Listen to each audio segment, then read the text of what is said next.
Life doesn't stop just because you've been diagnosed with cancer. You just have to fit it in. I'm Jade Scott. I am wife of Vaughn Scott, who was diagnosed with acute lymphoblastic leukemia in March 2018. I mean, the phone call of doom, as we call it, the confirmation phone call that it was ALL, was emotional, obviously.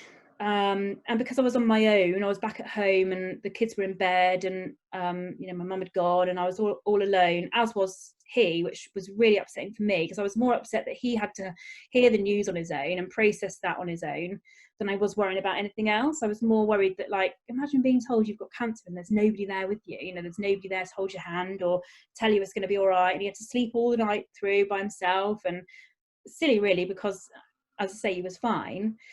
So I remember sort of phoning my best friends straight away and just being like, girls, this is happening. And they were all crying on the phone and I was crying on the phone and didn't really sleep at all. I think you just go into a state of shock really initially, and then you go on autopilot because that's it. You haven't got a choice. It's not happening to me, it's happening to him. I've got to be strong for him. I've got to be there for him. I've got to be there for my kids.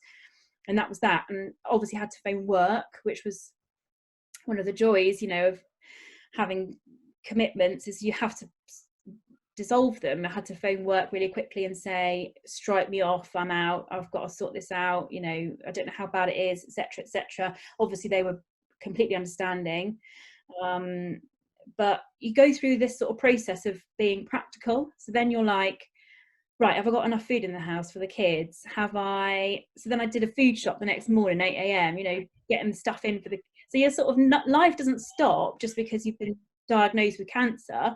You just have to fit it in. So there's no space for you to, stop living and stop caring about people and stop being a mum or stop being a sister or a daughter. You still have to be those things. You just have to be that and someone who's dealing with a cancer diagnosis at the same time.